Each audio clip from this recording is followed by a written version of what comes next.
হীরাপুর থানার অন্তর্গত বানপুর নতুন পল্লীতে ফাঁকা বাড়িতে জানালা ভেঙে চুরির ঘটনা। জানা যায় গত দুদিন ধরে বাড়ির মালিকের প্রাক্তন এশিয়াল কর্মী বৈদ্যনাথ দত্তের বাড়িতে কেউ ছিল না।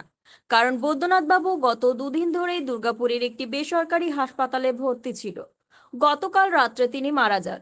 মঙ্গলবার বাড়িতে সদস্যরা এসে দেখে জানালা ভেঙে চোরেরা ঢুকে এবং আলমারি ভেঙে 15 থেকে 16 ভরি সোনা ও নগদ 35,000 টাকা নিয়ে চম্পট দেয়।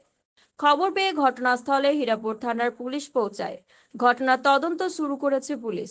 এই ঘটনাকে কেন্দ্র করে এলাকায় চোরের আতঙ্ক সৃষ্টি হয়েছে।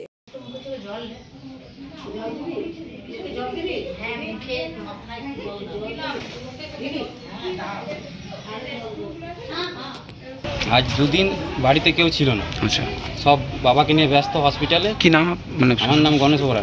শ্বশুরমশাইয়ের নাম কি? বৈদ্যনাথ দত্ত। আচ্ছা, ঠিক আছে। হ্যাঁ। তো ছেলে ওর সাথেই ছিল, ওনার ছেলে বৌমা মেয়ে সব ওইখানেই ছিল। হ্যাঁ হ্যাঁ তো হঠাৎ আজ বৌমা আর আমার যে ওয়াইফ, হ্যাঁ। ওনার মেয়ে হ্যাঁ। আজ সকালে যখন বাড়ি আসে কিছু জামা কাপড় নেওয়ার জন্য, হুম, এসে পরে বাড়ি যখন তালা খুলে ঢোকে হুম। তখন দেখে বাড়ির চারিদিকে একদম জামা কাপড় আলমারি খোলা, সব ছড়িয়ে ছিটিয়ে আছে। হুম। ঠিক আছে। তারপরে পুলিশকে ডাকা হয়, গ্রামে জানা হয়।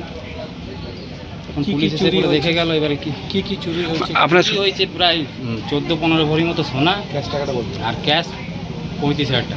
আচ্ছা, তো আপনার পুলিশকে জানান, পুলিশ এসে দেখে গেছে। আপনারা এখন কি চাইছেন? এখন চাইছি এবার পুলিশকে বলা হলো এখন এরকম ঘটনা ঘটেছে, এটা সামলে নি, তারপরে কথা বলবো পুলিশের সঙ্গে গিয়ে পরে আমরা।